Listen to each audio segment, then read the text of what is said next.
अंग्रेजी सीखने में टेंस की अहम भूमिका होती है।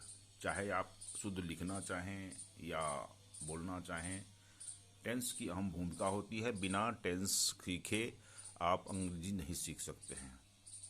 इंग्लिश में टेंस शब्द के बाद वाक्य गठन में बहुत काम आता है। मुख्य रूप से टेंस मतलब काल, समय के लिए बताया गया है।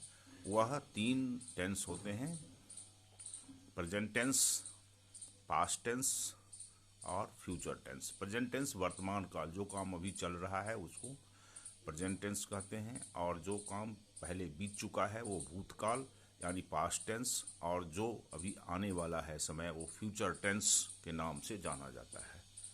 और सभी टेंस के 4 भेद होते हैं, चाहे प्रेजेंट हो या पास्ट हो या फ्यूचर हो, 4 भेद होते हैं जिसके अपने अपने नाम, एक ही तरह के नाम से।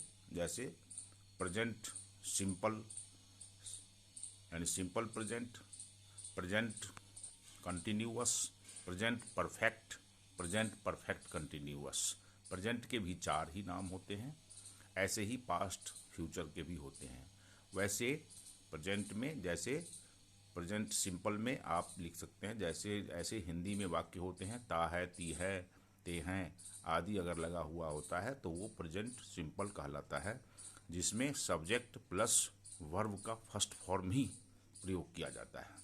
जैसे मैं जाता हूँ तो आई गो, तुम जाते हो यू गो।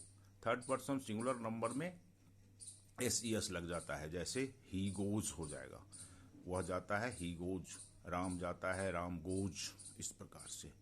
कंटिन्यूअस टेंस में आईएनजी का प्रयोग होता है और ईजेएमआर लगाते हैं, जैसे वह जा रहा है, रही है, रहे हैं।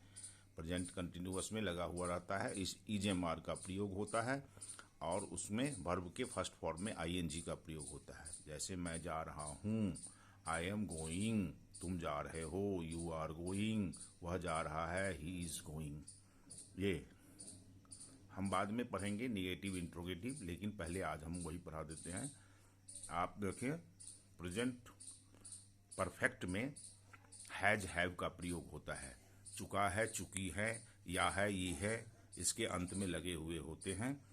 I have gone, I have eaten food, मैं खाना खा चुका हूँ, तुम खाना खा चुके हो, यू हैव ईटन फूड।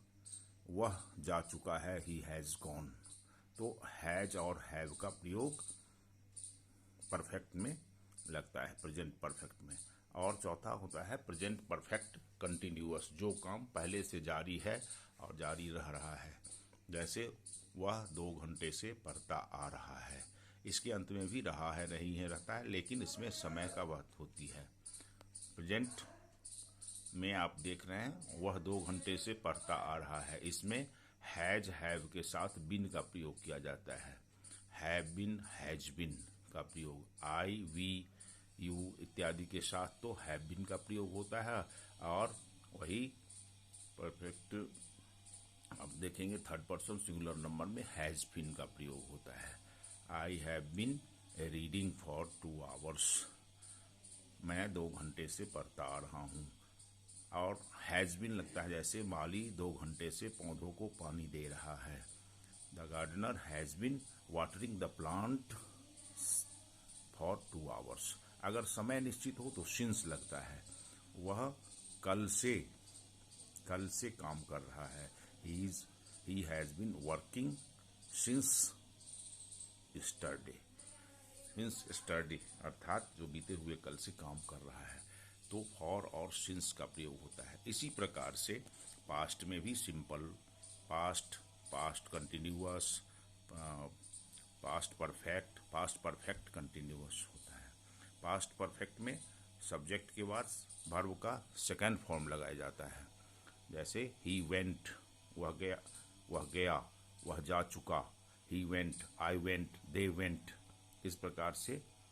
और पास्ट कंटिन्यूअस में वाज वेयर का प्रयोग होता है, जैसे जा रहा था, जा रही थी, वह जा रहा था, ही वाज गोइंग, वे जा रहे थे, दे वेयर गोइंग, तुम जा रहे थे, यू वेर गोइंग। तो इस प्रकार से रहा रही उसमें भी लगता है, लेकिन रहा था रही थी पास्ट कंटिन्यूअस में लगता है। पास्ट परफेक्ट में भी हैड का प्रयोग होता है। वहाँ जैसे प्रेजेंट में हैज हैव का प्रयोग होता है, उसी के पास्ट परफेक्ट में हैड का प्रयोग होता है और वर्ब के थर्ड फॉर्म का प्रयोग होता है। ही हैड गॉन, वह जा चुका था। गाड़ी मेरे स्टेशन पहुंचने से पहले गाड़ी छूट चुकी थी। The train had started before I reach to station. इस प्रकार के। और पास्ट परफेक्ट कंटिन्यूअस में हैड बिन का प्रयोग होता है। वह 2 घंटों से पढ़ रहा था। He had been reading for 2 hours।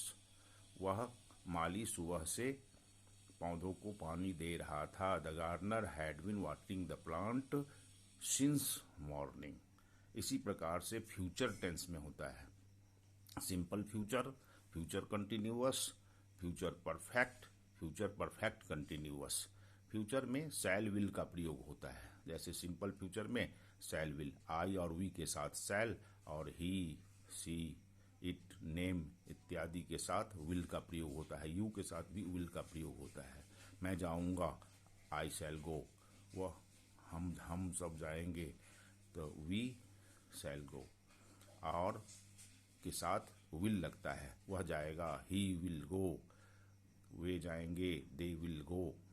इस तरह से सिंपल फ्यूचर में। अब फ्यूचर कंटिन्यूअस में विल बी और शैल बी का प्रयोग होता है और वर्ब में आईएनजी लगाता है। वह जा रहा होगा, ही विल बी गोइंग। हम सब जा रहे होंगे, वी शैल बी गोइंग। इसी प्रकार फ्यूचर परफेक्ट में विल हैव, शैल हैव का प्रयोग होता है। वह जा चुका होगा, मैं खा चुका होऊंगा, आई शैल हैव ईटन। वह जा चुका होगा, ही विल हैव गॉन। ये परफेक्ट फ्यूचर परफेक्ट होता है। ठीक इसी प्रकार फ्यूचर परफेक्ट कंटिन्यूअस में भी will have bin, shell have बिन का प्रयोग होता है। वह 2 घंटे से पढ़ रहा होगा, he will have been reading for 2 hours। वह सुबह से काम कर रहा होगा, he will have been working since morning. मैं सुबह से दौड़ रहा हूँगा, I shall have been running for since morning. Thank you. इस टेंस को पढ़ने से आप आधी अंग्रेजी निश्चित रूप से सीख जाएंगे। बाद में हम किसी वीडियो में आपको नेगेटिव और इंट्रोगेटिव बनाना सिखाएंगे। जय श्री राम।